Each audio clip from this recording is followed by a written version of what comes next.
So 2 weeks ago, I had a comment about this computer. Now, I had compared this computer to another one and sort of done a price to performance ratio check to see if this computer was worth the price, in this case $850, or whether you should have gone with something else. And the comment that I got said that this PC was, it's not relevant now because it's a couple of weeks ago, but this PC was 60% off. Would it be worth it at that sort of price point? Now, I apologize for only getting to this video now. I've obviously been a little bit busy. I've done some sponsored videos and had some other things to do on the channel.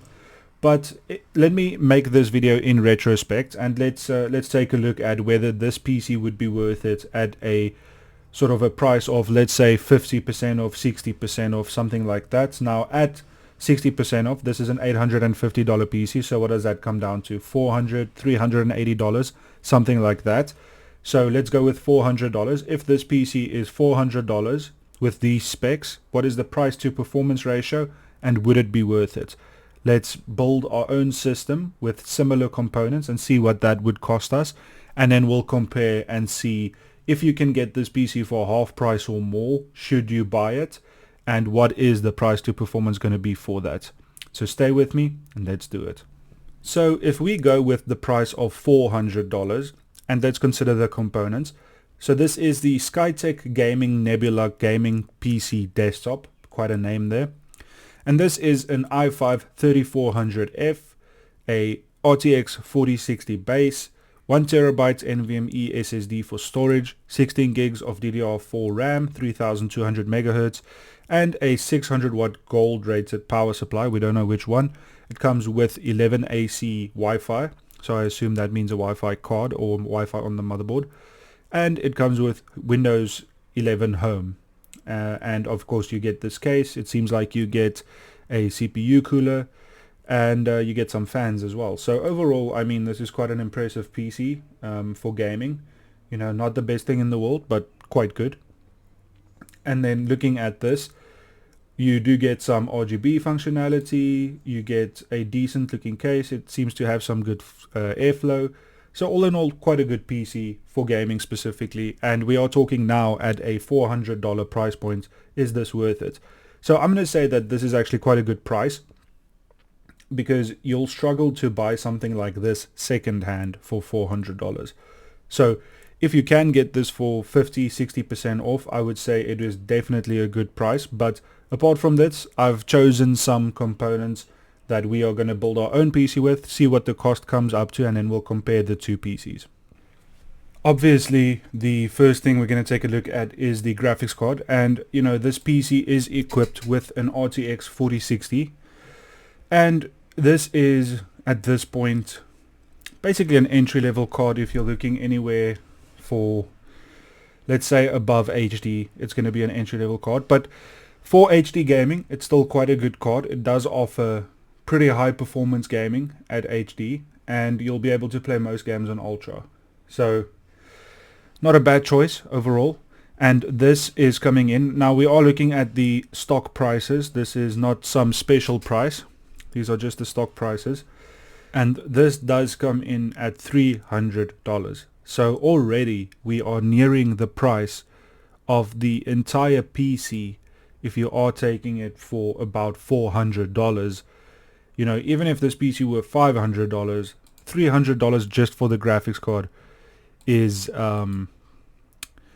it's a big price. $300, it is what this card goes for, but it is not very cheap.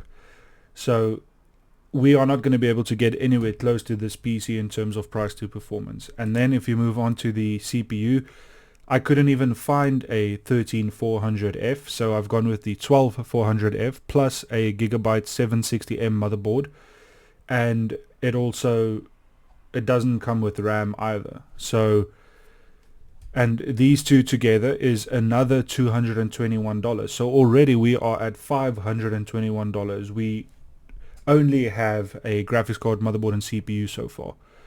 And it isn't even 13th gen, it's 12th gen. So already we've gone over the price of that computer if you can get it for half price. but to be honest, I'm not sure that you can.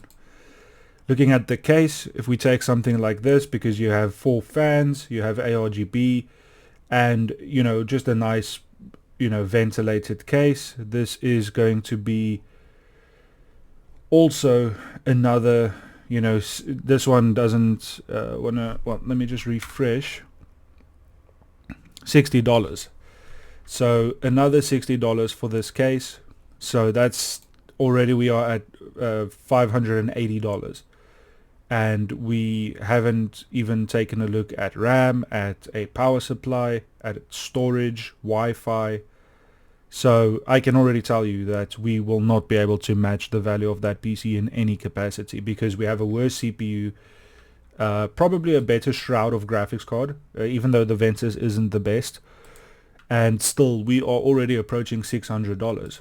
Then if you take a look at this power supply, this is a Thermaltake smart power supply. These aren't even the best power supplies, but I do think the one that you're getting in this PC also isn't going to be fantastic. That looks like a Gumdias power supply to me, which is even worse than a Thermaltake.